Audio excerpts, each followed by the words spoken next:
السلام علیکم ورحمۃ اللہ وبرکاتہ. پہلے تو آغا میں نے کئی ایپیسوڈ میں یہ علماء سے درخواست کی ہے کہ سلام کا صحیح طریقہ کیا ہے. السلام علیکم کیا صحیح ہے؟ نہیں، ہاں پہلے اس پہ واقعاً گفتگو ہو جائے کہ کیا کہنا چاہیے. جی تو اول تو قانون جو ہے وہ عربی لٹریچر کا یہ ہے کہ الف لام اگر کلمے کے شروع میں ہے، یہ نوٹ رکھیں، الف لام اگر شروع میں ہے تو آخر میں تنوین نہیں آ سکتی. یہ قانون ہے. اگر اس کہا نا الف لام تو لام سائلنٹ ہو جائے گا. تو السلام علیکم ہوگا. السلام علیکم غلط، یہ رانگ ہے، بالکل کلیئر. دوسری بات یہ ہے کہ بہتر یہ ہے کہ السلام علیکم صحیح ہے، جی بٹ السلام علیکم سے بہتر سلام علیکم ہے. کیوں؟ اس لیے کہ سلام علیکم قرآن میں استعمال ہوا ہے. تو ہم جب سلام علیکم کہیں گے تو اس سے دوہرا فائدہ ہے. ایک تو یہ کہ سلام بھی کر رہے ہیں، ایک آیت کی تلاوت ہو گئی ہے. سوال یہ تھا کہ میں نے جو قضا نمازیں خانہ کعبہ میں پڑھی ہیں تو ٹھیک ہے، خانہ کا آدمی جاتا وہاں عبادت ہی کے لیے ہے، تو جتنا ہو سکے وہاں تلاوت کرے، جتنا ہو سکے وہاں کیا کہتے ہیں آدمی عبادت کرے، اپنی قضا نمازیں پڑھے. تو ٹھیک ہے، وہاں پڑھی تو اور اچھی بات ہے، اللہ قبول کرے اس کی. دوسرا سوال جو ان کا تھا نماز وحشت، نماز وحشت ہے، آیت الکرسی. دیکھیے اس طرح کے جتنی چیزیں، یہ ایک قانون کلی ہمارے استاد نے ایک بار نقل کیا، یہ جو اس طرح کے مخصوص سورے وغیرہ ہیں وہ اس عمل کے کمال کے لیے ہیں کہ آپ اگر واقعی پورے ڈھنگ سے پڑھنا چاہتے ہیں تو آیت الکرسی پڑھیں اور دوسری رکعت میں انا انزلنا پڑھیں. لیکن اگر کسی کو یاد نہیں ہے تو کوئی ضروری نہیں ہے، آیت الکرسی کی جگہ کوئی سورہ پڑھا جا سکتا ہے. اور یہ جنرل مستحبات میں یا جو اس طرح کے اعمال ہیں اس میں یہ جنرل حکم ہے. مثلا کہیں ہے کہ صاحب قل اعوذ برب الفلق پڑھیے یا جو ہے وہ فلاں سورہ پڑھیے، نہیں یاد ہے تو اس کی جگہ دوسرا سورہ پڑھا جا سکتا ہے، اگرچہ جو کہا گیا اس کو پڑھنا سبب کمال ہے. بہت بہت شکریہ آغا. اگلا سوال لیتے ہیں. میں لڑکی سے سسٹر بول رہی ہوں. میرا سوال یہ ہے کہ ہماری جو قضا نمازیں ہیں تو کیا ہم اس کو پہلے پڑھیں یا واجب نماز کے بعد پڑھیں؟ اچھا، خدا حافظ.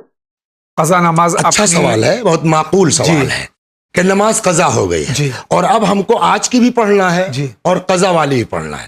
تو اس میں دیکھیے اگر اول وقت ہے، مثلا جو ہے زوال یا مغرب کا وقت آ گیا ہے اور اول وقت ہے، تو نماز کا اول وقت پڑھنا فضیلت رکھتا ہے.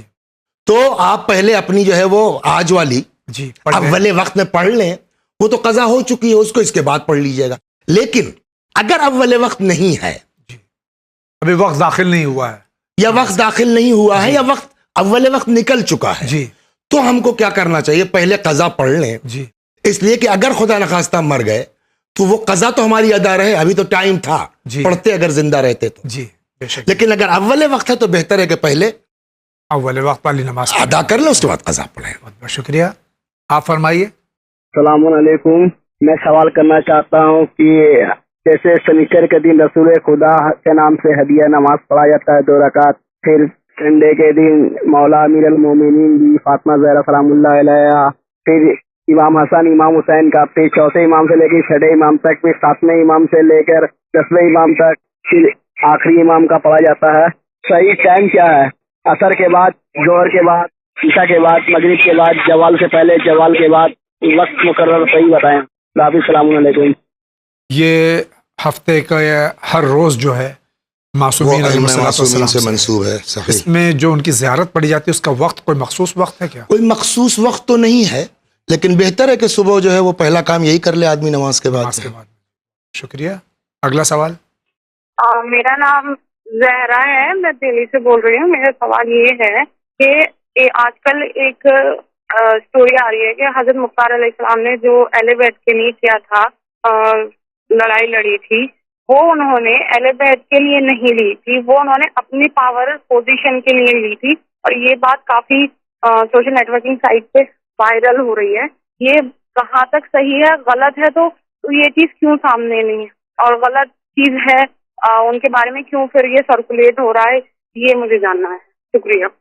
آغا میں تھوڑا وقت چاہوں گا کہ یہ جو سیریل ہے مختار نامہ، یہ رہبر معظم حضرت آیت اللہ العظمیٰ سید علی الحسینی خامنائی حفظ اللہ تعالی کے زیر نگرانی علماء کرام کی جماعت موجود ہے وہاں، جس کی زیر نگرانی یہ سیریل بنی ہے، جس میں حضرت مختار سقفی کو حق بجانب بتایا گیا ہے، اور انہوں نے اہل بیت علیہ الصلوۃ والسلام کے سلسلے میں جو کاوش کی اور جستجو کی ہے، اور اس کے بعد شہادت ان کی ہوئی ہے.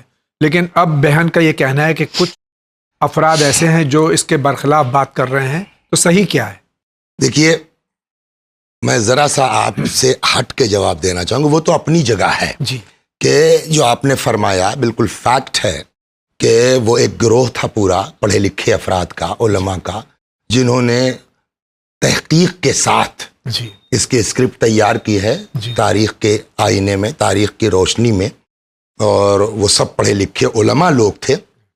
لیکن چلیے اس سے قطع نظر جی ایک سوال میرا یہ ہے کہ اس سے تو انکار نہیں ہو سکتا کہ جتنے دن جناب مختار کی حکومت رہی ہے جی انہوں نے دشمنان اہل بیت سے انتقام لیا. جی، بے اس شک، سے تو انکار نہیں ہو سکتا. یقیناً نہیں ہو سکتا. تو یہ بات فیکٹ ہے. جی جو حامی ہیں حضرت مختار کے وہ بھی، اور جو نہیں ہیں وہ بھی. اس سے انکار کوئی نہیں کر سکتا کہ انہوں نے امام حسین سلام اللہ علیہ کے خون کا بدلہ لیا، جی اور یہ سب کتابوں میں موجود ہے. اب رہی بات یہ کہ کیوں لیا، جی اس کو زینہ بنایا اپنی حکومت بنانے کے لیے، یا واقعی عشق اہل بیت میں؟ یہ تو دل کی بات ہے نا، بے شک. جی وہ تو نیت کی بات ہے نا. یقیناً. تو جو لوگ اس بات کو کہہ رہے ہیں، جی یہ ان کو ثابت کرنا پڑے گا کہ مختار کی دل کی بات کا اندازہ ان کو کیسے ہوا. سوائے اللہ کے کس کو علم ہے؟ کس یہ کو علم معلوم غیب ہے؟ ان کو کیسے ہوا؟ تو میں نہیں سمجھتا ہوں کہ ایسے پرآشوب دور میں جی جب اس آدمی کی وجہ سے اہل بیت کے یہاں مسکراہٹ آئی ہے، جی ہم اس کی نیت پر حملہ کریں. یہ ایک سازش ہے آگے، بالکل میری یقیناً سمجھ میں سازش یہ ہے. جی. نہیں ٹھیک ہے، جی ہم کہتے ہیں ٹھیک ہے نہیں تھا. آپ بتائیے کہ آپ کے پاس وہ کہاں سے جو ہے وہ سورس آف انفارمیشن ہے کہ ان کی نیت یہ نہیں تھی. بس یہی جواب ہے. بہت بہت شکریہ. آگے بڑھتے ہیں. السلام علیکم. میں جاننا چاہتا ہوں کہ کون کون باڈی اسپرے پرفیوم لگا لینے کے بعد نماز، یہ روزہ، یہ قرآن، یہ زیارت کرنے پہ وہ خلل ڈالے گا، جیسے مکروہ کرے گا، یہ حرام کرے گا. پرفیوم کون سا نجیس ہے بتائیں، باڈی اسپرے پرفیوم خاص کر کے. خود آپ. السلام علیکم. ہمارے مراجع کرام کا فتویٰ کیا ہے پرفیوم لگا کے نماز پڑھنے دیکھیے، کے لیے؟ پرفیوم میں ذاتی طور پر تو کوئی پرابلم نہیں ہے، اصل دقت آتی ہے الکوہل کی. سمجھا؟ تو آج یہ تحقیق ہو چکی کہ الکوہل دو طرح کے ہیں. ایک کو الکوہل صنعتی کہا جاتا ہے، اس کی انگریزی آپ کمرشل. ہاں، الکوہل صنعتی جو ہے جیسے دواؤں وغیرہ میں جی. استعمال ہوتا ہے، تو یہ الکوہل صنعتی پاک ہے. جی اگر وہ یوز ہو رہا ہے تو پاک ہے. لیکن وہ الکوہل جو نشہ آور ہے، جی وہ اگر استعمال ہے تو سارے پرفیوم نجیس ہو جائیں گے، اور اگر وہ نہیں ہے تو سارے پاک ہوں گے. اب یہ طے کرنا آپ کا کام ہے کہ اس میں الکوہل کون سا یوز ہوا ہے. جی شکریہ. آگے بڑھتے ہیں. کیا یہ جاننا ہے کہ 2 سال ہو گیا میرے شوہر مجھے میرے بیٹے سے لینے نہیں آ رہے اس کی وجہ سے. اور ہاں، انہوں نے مطلب کہ بہت زیادہ غصے میں کسی کے سامنے انہوں نے طلاق بھی بول دیا تھا کہ ہمارا طلاق مکمل ہو گیا. لیکن میں ان کے گھر واپس جانا چاہتی ہوں. کیا میں وہاں بنا نکاح کے جا کر رہ سکتی ہوں یا نہیں؟ مجھے یہ جاننا ہے. میں بچے سے اور ان سے بہت پیار کرتی ہوں، لیکن وہ اس بات کو نہیں سمجھ رہے ہیں. آپ بھی میرے سوال کا جواب دے دیجیے. مجھے وہاں جانا چاہیے یا نہیں، یا ہمارا نکاح ٹوٹ گیا ہے یا نہیں؟ میں وہاں بنا نکاح کے جا کر رہ سکتی ہوں یا نہیں؟ اللہ حافظ. ان کا جو میں سن پایا ہوں جی کہ شاید کچھ اختلاف ہوا ہوگا، غصے انہوں نے. غصے میں طلاق. دیکھیے، ہمارے یہاں جو ہے جی فقہ اہل بیت میں جی اتنا آسان نہیں ہے طلاق. جی طلاق کے لیے 2 گواہ کا ہونا، وہ بھی عادل گواہ جی. کا ہونا، جی. یہ شرط ہے. بے شک. جی تو اگر وہ شرطیں پوری نہیں ہوئی ہیں جو جی. طلاق کی ہیں، جی تو اب وہ تو ان کو دیکھنا پڑے گا، پڑھنا پڑے گا. یہ جو مقامی عالم ہوں جی ان کو پورا مسئلہ سامنے رکھیں جی کہ آیا جو ہے وہ طلاق جو ہے وہ شرعی طور پر ہوئی یا نہیں ہوئی. جی اس لیے کہ اس کے شرائط ہیں، جی. جس میں مین چیز جو ہے وہ 2 عادل. 2 عادل کا ہونا ضروری ہے. غصے میں آدمی کہہ دیا جی. ایک چیز. دوسرے یہ کہ جو ہے نکاح کی طرح طلاق کا بھی صیغہ ہے، صیغہ ہے بے شک، اور وہ اگر نہیں ہوا ہے تو طلاق درست نہیں ہے۔ اب جب طلاق درست نہیں ہے تو یہ جانا چاہتی ہیں جا سکتی ہیں، جی لیکن اگر طلاق ہو بھی گیا ہے، جی وہاں کے حالات کو دیکھ کے وہ خود فیصلہ کر سکتے ہیں کہ شرط پوری ہوئی کہ نہیں ہوئی، تو کوئی حرج نہیں ہے، اس کو ایک جو ہے وہ پھر سے نکاح پڑھا جا سکتا ہے، جا سکتی ہے اگر ہو گئی، اگر ہو گئی تو۔ جی بہت بہت شکریہ آغا۔ اگلا سوال۔ ہم کہنا چاہتے ہیں یہ کہ گھر میں زمین میں بیٹھ کے قرآن تلاوت کرتے ہیں اور کوئی آ کے پلنگ میں آ کے سو گیا، مطلب زمین میں بیٹھ کے قرآن تلاوت کرتا ہے، اس سے اوپر پلنگ ہے، پلنگ کے اوپر آ کر سویا، تو اس میں کوئی کیا ہے؟ اگر اچھا ہے یا نہیں سنا ہے وہ ذرا بتائیے ہم کو۔ ایک شخص قرآن شریف زمین پہ بیٹھ کے پڑھ رہا ہے، کوئی پلنگ پہ آ کے صوفے پہ آ کے بیٹھ گیا یا لیٹ گیا، تو کیا قرآن کی بے حرمتی ہوئی؟ یقیناً ہے۔ دیکھیے اس کے لیے یہ کہنا کہ صاحب اس کا بیٹھنا حرام ہے یا یہ وہ تو الگ چیز ہے، وہ مشکل ہے کہہ پانا، لیکن ہمارے جو بزرگوں کی سیرت رہی ہے، بعض بزرگ ایسے ہیں کہ جو اپنے کتاب خانے میں لیٹتے نہیں تھے، جی صرف اس لیے کہ ہمارا پیر جو ہے وہ کتابوں کی طرف جائے گا، اور وہ جو ہے احادیث اہل بیت علیہم السلام، تو جہاں اتنا احترام ہو تو قرآن تو کلام خدا ہے نا، یقیناً، اور قرآن کے لیے پیغمبر اکرم نے کہا جو ہے وہ انی تارک فیکم الثقلین، بے شک، اہل بیت کے ساتھ قرار دیا، تو اس قرآن کا احترام ہمارے اوپر لازم ہے، اور اس طریقے سے آ کر کے ایک آدمی نیچے بیٹھا ہے، آپ جا کر کے اس پر پلنگ پر لیٹ رہے ہیں یا بیٹھے، تو یہ احترام کے خلاف تو یقیناً ہے، اور محبت اور عشق کا تقاضا ہے کہ ایسا نہیں کرنا چاہیے۔ شکریہ آغا۔ آپ کا کیا سوال ہے؟ میرا نام کانتا ہے، بنگلور سے بات کر رہا ہوں۔ ہمارے گھر میں کیا ہے، پیسے بیرو میں رکھتے ہی دوسرے دن دیکھے تو پیسے آدھے ہو جاتے ہیں، کم ہو جاتے ہیں، اور پیسے ایک بار پورے چلے جاتے ہیں۔ اتنا میرا سوال ہے۔ یہ پیسے رکھتے ہیں تو غالباً کوئی چوری کر لیتا ہے، کوئی اب جو بھی ہوتا ہے اس بارے میں ہم کیا عرض کر سکتے ہیں، یہ آپ احتیاط کیجئے، اپنے لاک اینڈ کی میں رکھیے پیسوں کو، سیف میں رکھیے، اور چابی اپنے پاس رکھیے، ایسی جگہ رکھیے جہاں دسترس دوسرے کی نہ ہو، تو آپ کے پیسے انشاءاللہ غائب نہیں ہوں گے۔ آگا صحیح جواب ہے؟ میرے خیال میں ان کو یہ شک ہے جی، جو کہنا چاہتے ہیں کہ کوئی جن اٹھا لے جاتا ہے یا کوئی ایسا گڑبڑ کرتا ہے، ایسا نہیں وہ میری سمجھ میں تو نہیں آتا۔ اس کو تھوڑا نگرانی اور رکھیں، اور ہو سکے اگر اس قابل ہیں تو وہاں ایک وہ لگا دیں، سی سی ٹی وی کیمرہ، سی سی ٹی وی سمجھ میں آ جائے گا، پتہ چل جائے گا آپ کو انشاءاللہ۔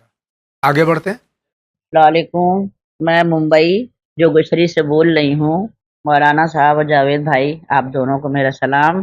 یہ آپ کا میں یہ چینل ہے نا، ان چینل میں بہت دیکھتی ہوں، مجھے بہت پسند ہے۔ پروردگار عالم اس میں اور دن دگنی رات چگنی ترقی کرے، پنجتن پاک کے صدقے میں آپ سب کی حیات کرے۔ جاوید بھائی، مولانا صاحب، میرا سوال یہ ہے کہ جیسے میں زیارت عاشورہ پڑھتی ہوں تو اس کا حاجت کے لیے تو اس کا کیا صحیح طریقہ ہے، اور کس وقت پڑھنا ہے، اور کتنے دن اس کو عمل کرنا ہے؟